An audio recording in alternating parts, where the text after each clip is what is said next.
Hello, and welcome to the Everyday Business Problems Podcast. I'm your host, Dave Crysler.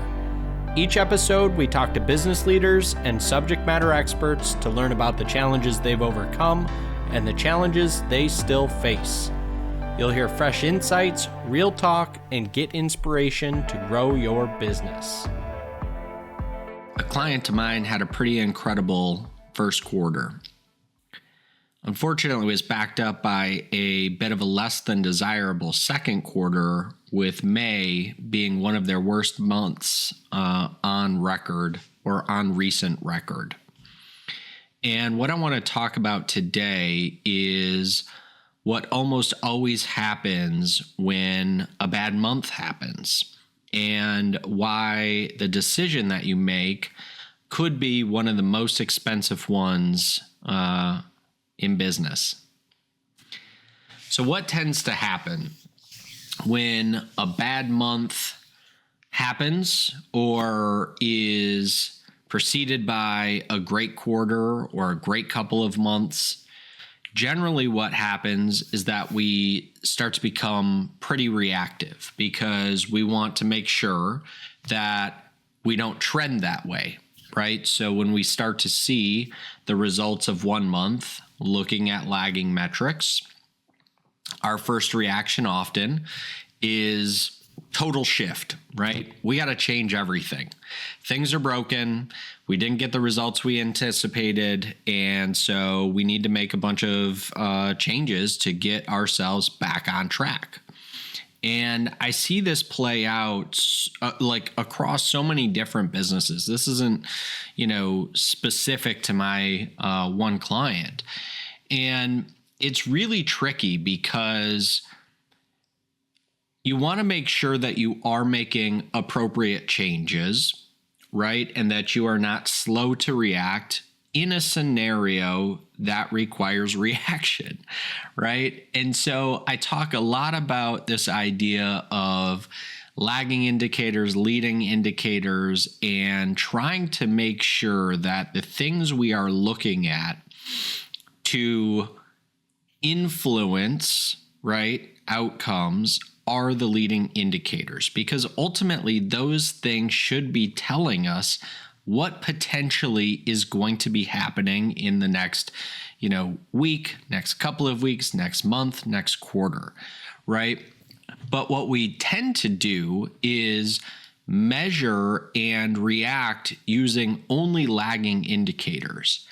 And the real challenge with that is that it's already happened, right? So in this example I opened up with, right? So we had a bad May.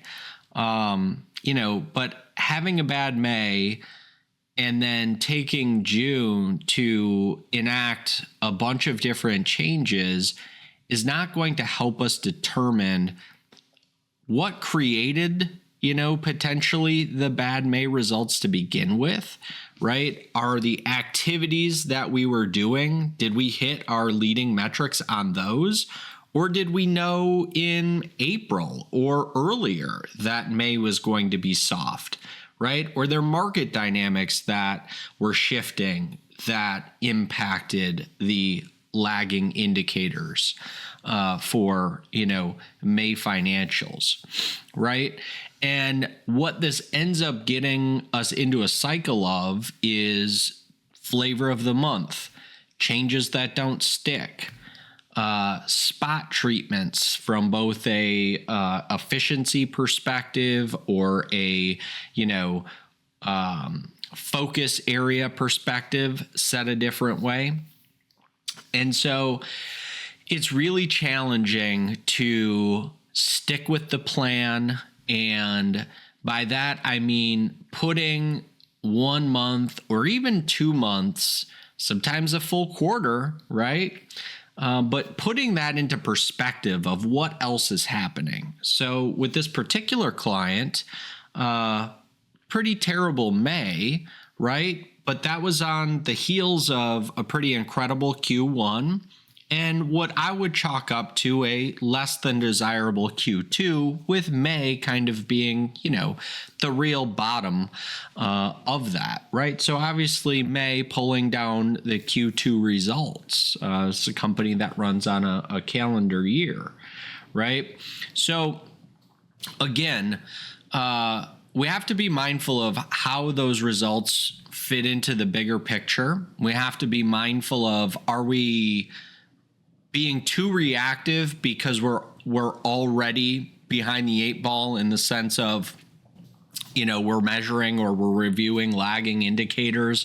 And so, we don't have a great handle on our leading indicators, meaning we don't know if we are doing ultimately the activities that we need to do from a tactical perspective to, achieve our strategic vision, right? And again, staying steadfast in this thought that we have outline the direction that we're going. We've identified our strategic initiatives. We understand what we are driving towards, right? And that doesn't mean that we can't change anything along the way. It doesn't mean that we shouldn't in some, catastrophic types of situations. But I would argue, at the very least, it follows the 80-20 Pareto principle that the majority of the time that we are reactive in nature and we are, changing all of these things because we obviously didn't get it right, we actually just need to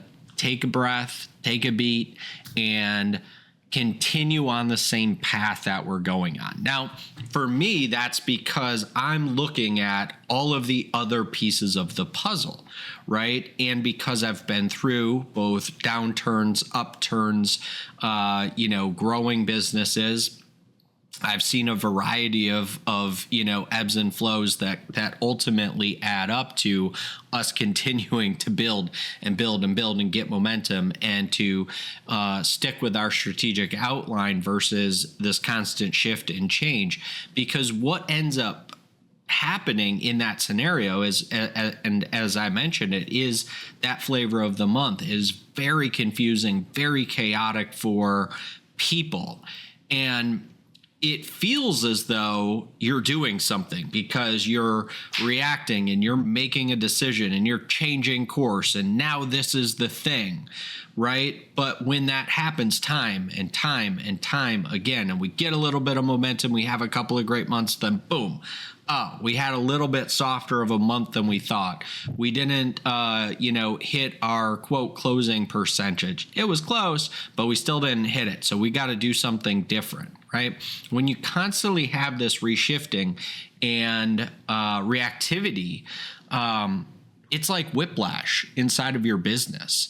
And people feel that, right? So while it, for leadership folks or ownership, right, it may feel as though, we're gonna make this strategic pivot, and it feels like, hey, everybody's gonna be gung ho and on the same page, right? Ultimately, what you're showing is that you're fearful. You don't have confidence that the direction you initially set is the direction, right? So it's super counterintuitive, but again, the confidence that you have with the direction that you set, again, not saying you can't be wrong, not saying you can't change course, right? But the way I try to frame that for when I was going through these transitions and for other people today is like, look, if new information has come your way that is materially different than the information you had when setting the strategic vision and, these strategic initiatives and objectives,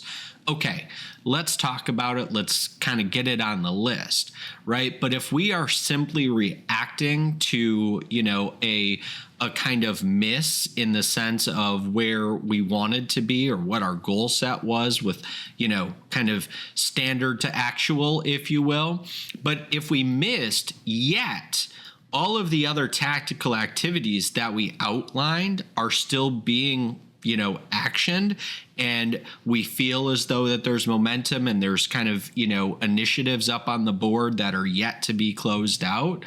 Well, then I would really caution you into, making any kind of significant change. And in some cases, any change at all, right? The worst thing we can do, right? I won't even say the biggest. The worst thing that we can do, and what I see often, is that we're changing too many things at once, right? So we never get an idea of what's baseline. We never fully understand what we're trying to do because we are, proverbially like building while flying.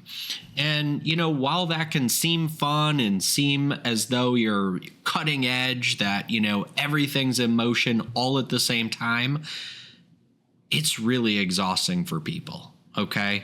And again, this is how trust is eroded. This is how your culture does not sustain, because people get exhausted. They are not, able to navigate this constant changing, right, of strategic vision, right, ultimately is kind of what we're talking about. So when you change everything, right, like it's like we got everything is new, we need to change our messaging, and, we need to do more outreach, and, we have to do this over here. We're going to implement a new tool to keep track of this or to aggregate that data, right? All the while, again, kind of confusing what we're trying to look at, how we're going to measure that to understand if we are making some progress. Now, albeit that progress may be significantly slower than you'd like, right? And significantly slower than anticipated. But if there is progress being made, if leading indicators are starting to get, inched towards, right? Maybe the standard was off, right? Like maybe the goal was not set correctly. It doesn't mean that the strategic vision was off. Doesn't mean the objectives are off, right? Doesn't mean the activity, the tactical things are off, right? That's what makes this stuff so challenging. And while, again, it can feel as though we're going to pivot, we're going to change direction, we're doing something, everybody's on board, right? Ultimately, you're just eroding trust from people because they look at that time and time again and say, not only is it, the flavor of the month, right? But obviously, this leadership team doesn't know what the F they're doing, right? Like they're just flying by the seat of their pants, and they don't have a good grasp on who the customer base is. They don't know how we're going to grow this business. They're just trying to figure it all out, right? And while some of that can be true, it's that confidence that you lead with. It's setting that direction and sticking to it, right? Changing when appropriate, and changing in a very strategic manner so we have that baseline established, so we can understand what pivots actually move the needle and which ones are just distractive or noise, right? So I talked about, the leading indicators, right? And how that alone can really help us establish, is this something that needs to change? Is it our goals that need to change, right? So that's the starting point for me in terms of like, how do we define this? What are appropriate buckets, to ultimately make a change, right? Because I think that's what makes this stuff so hard, right? There is no black and white answer. It's not, if you had a bad month, make a change, right? Sometimes that is the right answer. Sometimes you have to wait it out a quarter, right? Sometimes I would argue it could be a half or a year before you should make some sort of strategic move or change. Now, that is based on a variety of other factors, okay, which makes it really difficult in a podcast or in a newsletter or even in a conversation, right, to unpack some of the right answer, wrong answer. And inevitably, again, you'll never know if it was the right answer or wrong answer until well after the fact, right? If it was the right answer and you grow 20, 30, 40, 50%, you're going to look like a genius in 6 months, 12 months, 18 months, however long it takes you to get there, right? And conversely, if all of the indicators are looking as though we've made an error in judgment, calculation, strategy, etc., right? And we do not react, we do not change course, we do not, right, like improve our tactics, right? Then you're going to look like a fool because you waited too long. You should have pivoted earlier, right? So somewhere between those two extreme examples is reality and what everyone in leadership is navigating. So, like, what's the thing we do on Monday, right? That's my favorite part of each one of these episodes. Like, great, Dave, so what, as I like to say.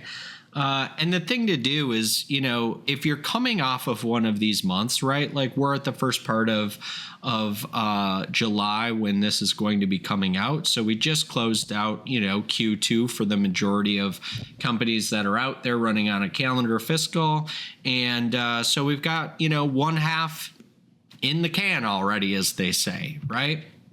I'd be taking a look at a couple of things. I'd be taking a look at, obviously June results. I'd be taking a look at, Q1, Q2, first half. How is that trending in comparison to history? I would be looking at all of those things. But beyond that, I would be more focused on what are the leading indicators? What does it look like July is going to shape up to be? What do we have on the board for August, right? Your leading indicators should give you a peek into the future in the sense of, when I was running a manufacturing business, 2 weeks into the month, I kind of knew where we were going to end up, right? And if it wasn't 2 weeks, it was certainly by the third week, I would know pretty much exactly where we would be, what would be carrying over into the following month, right? So if you have your leading indicators dialed in, you should have a really good idea of what kind of activity is going to generate what types of outputs and or outcomes, right? And we can tie those back to, our financial metrics. So those are a couple of the things that I would be really focused on if, I'm in a leadership position and responsible, for an operation. And the other thing that I would say is and this has come up a couple of times, right? I think that is very well intentioned to want to react quickly, get something in place, build while flying, continually improve. And I do love that. But I think that so often if we think about, plan, do, check, act, right? Or I like to talk about plan, execute, review, revise, repeat. I think we too often are glossing over the plan, jumping right into execute, which is the proverbial build while flying model, right? We'll get something going and then we'll just iterate on it. And I do love that.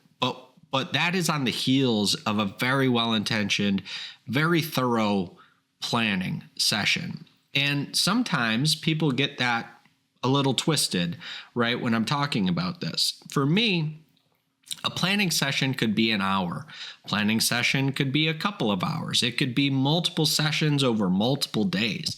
It depends on what we're talking about, right? Are we talking about some insignificant, kind of department level change that, materially doesn't change the output or outcome of things? Sure, let's build while flying, right? If we're talking about, hey, we had a horrible May and we're not doing X, Y, and Z correctly. And you know what? Our strategy sucks. And by the way, we're not tracking this and we need to look at that and we have to do this thing over here, right? Like, that's a significantly different conversation. There's a lot of, effort that should be allocated toward that planning step and really unpacking it before we jump in, because again, What's at risk is the trust you've built across your organization. That, at the end of the day, leaders often, talk about people make the difference, right? And some of that for some folks is lip service, right? Let's just be real about it. But at the end of the day, the risk or, what you are kind of betting on is, the amount of trust you've earned across your organization. And every time you make a strategic pivot, every time that, you kind of say out loud, like, oh, maybe we got this wrong, right? There's two ways that goes. It either builds trust because you're being ultra transparent and you're bringing people into the conversation, or it doesn't. And that's because it's flavor of the month. And this happens every few weeks to every month to every quarter to every bad, result that doesn't go exactly how we intend. And the reality of it is that business runs that way, right? There's been lots of times throughout my business life, whether I was working for somebody or my own thing, right, doing my own thing, where business has not resulted in the amount of time or to the volume that I had envisioned, right? But if I didn't show up, if I didn't put in the work, if I didn't continue to, experiment with a baseline and continue to do the activities, where would I be, right? And it's the same thing in any organization. The challenge is the bigger the organization, the more people that you have to build that trust with and across the organization, right? So ultimately, there's just more at risk, right? There's less at risk for me and myself today in my business, right, outside of my immediate family, right, than there is in a small business all the way through to an enterprise, right, because of the layers, because of ultimately just the number of people. So that's what I would encourage you to be thinking through, to be concentrating on when it comes to any of this stuff. What leading indicators do we have?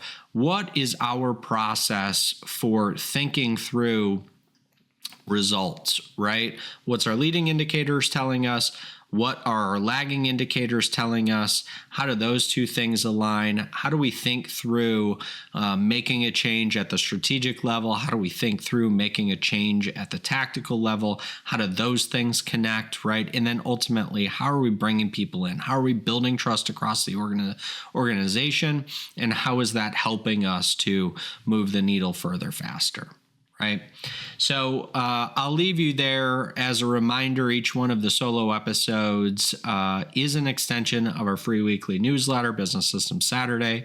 So if you're getting any value out of this, I would encourage you to check out our newsletter, free to sign up, free to unsubscribe if you think it sucks. So thanks so much for tuning in, and I'll catch you on the next episode. Thank you so much for listening today. If we brought you any value, please rate, subscribe, and share our podcast.